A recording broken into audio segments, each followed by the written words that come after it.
Howdy pards, MrHolster here. Just having a little coffee in the tack room this morning. I got a couple things I want to talk about real quick this morning. You can call them tips if you want. But I'm going to start off with this book here I've got. This is my wife's book, so there's not much in it. Because I think she went down and I showed her how to shoot the gun and had her shoot it one time, and that's all she's done. She has very little interest in this other than she would use the gun like in a nanosecond. So any rate, what I got here, and I make this up, I make these little folder things, just a sidebar, these little folder things out of the old folders the kids have, you know, where they put the stuff in at school. I just cut them into thirds, and then I've got 3 of these. But anyway, inside of this, and I keep this, before I get into that, I keep this inside of a range bag. This one happens to be my range bag for my Glock 21. And holds 7 magazines. It's got a space in the center that you can put the gun in, right? Which I happen to have more magazines in there, because you can never have enough magazines. And then in the back, it's got places for ammunition, and on one side, this be the other side, I keep my booklet in there in a little bag, because I don't like stuff to get dirty. And I'm always getting stuff dirty at the range. So at any rate, that's where this was in her bag. And those bags are pretty nice. You can get them at Midway for under $10. Yeah, they always put them on sale for under $10. They're very nice little range bags. So, now that I've spent 2 minutes of your life and haven't even got to what I'm talking about, which is par for the course for MrHolster, I buy these. Brownells has them, but they're kind of expensive at Brownells, so you can pick these up. H&K has them on their website every now and then. And they're just a couple bucks there, so they're like $5 cheaper. So I try to get them at H&K, but some of them I've gotten at Brownells because I haven't been able to find them when I need them. And that's a weapon record book. Let me focus on that. Yeah. This one's for her gun, and inside of it,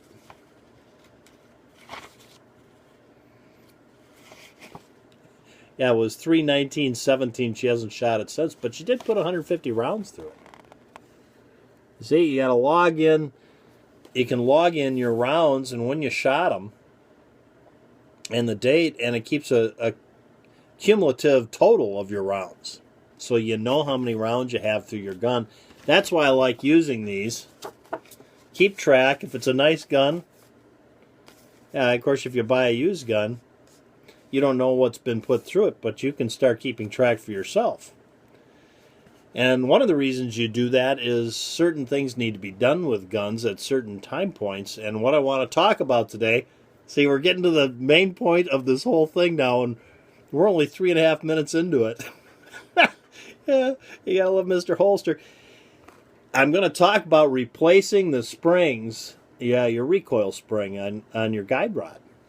Yeah, and of course some guns have captive springs on their guide rods, so you got to replace the whole thing at once. But we're going to talk about when you need to replace those items. Right here I've got a Glock 19 Gen 3. And this has the old, excuse me a second, a little early for MrHolster today. Yeah, Jack and I were at the VFW last night. At any rate, you need to replace the guide rod on these old Gen 3s at about 3,000 rounds. And of course, if you've got a 10 millimeter or 40 Smith & Wesson or maybe a 357, you might have to do it a little sooner than that. These are the plastic guide rods with the spring on them.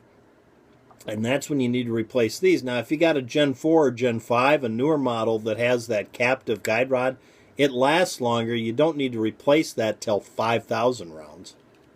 And I was listening to, this is what prompted this, I was listening to a gal from Glock talk, and she was saying, you know when you need to replace it when it starts stovepiping. and you have gun malfunctions. Yeah, I do much better at night, you know. Yeah, when you got gun malfunctions, and I say I want to replace it before that happens. Yeah, that's kind of like the idiot light in your car coming on to tell you need oil. By the time it comes on, it's too late. So, yeah, I don't want to wait till I'm middle of a serious issue using the firearm to find out I should have replaced that guide rod. Recoil spring. So, there you go on the Glock 19 Gen 3, 3,000 rounds. On the 4th and 5th generation, you need to replace them at 5,000 rounds. Now, I got also out here my SIG Commander Size 1911. Because 1911s, you got to change them sooner, and they're kind of a funny deal. As the slide gets smaller, the barrel gets smaller, the slide gets smaller, and that spring's under greater pressure, plus it's smaller. The spring gets smaller, you see? So the smaller the barrel, the sooner you have to replace it. And this is what is recommended by the gun gurus, the 1911 gurus. A 5-inch, which is the full-size government model 1911 5-inch barrel, you should be replacing that guide rod spring at 2,000 rounds. A 4 1/4-inch barrel, or commander size, which some of them they call them commanders, but they're 4-inch barrels. You need to replace that guide rod spring. So this one, I need to replace it in 1,500 rounds. Yeah. And if you've got one of those little tiny ones, the 3-inch barrel, and this is what's prompted this whole video, is I did a video a few weeks ago about I talked about my little Kimber 3-inch going down the gun sight and having the guide rod snap in half at 300 rounds. Well, that 3-inch barrel, they say you need to replace that guide rod spring because it's under so much more pressure at 500 rounds. Yeah, that surprised me when I found that out. So, thought I'd share that with you this morning. I didn't mean to eat up 7 minutes and 23 seconds of your life you'll never get back again. Well, I always eat up time of your life you'll never get back again, but I didn't anticipate it being this long. This problem, MrHolster, I start on one project and I add so much stuff to it that by the time it's done, people are sorry they came. At any rate, there you go, guys. So if you don't have one of these things, go out and get one, either on the H&K website or at Brownell's, a logbook there, and keep track of the rounds going through your gun. It's a good idea. Number 2, replace those guide rod springs. Don't let that be an afterthought. Yeah, get them replaced prior to having malfunctions. And yeah, that was pretty much my whole video this morning. Thanks for tuning in, guys. If you like my channel, please subscribe. Till next time, for MrHolster and Jack, which Jack had way too much last night at the VFW. Holy cow. Yeah, he did the stupid Pee Wee Herman thing up in the bar again. And the bartender finally just said, take it home. Take him home. MrHolster, take Jack home. He's had enough. So he's still snoozing in there. Yeah. For MrHolster and Jack, go out and stay safe.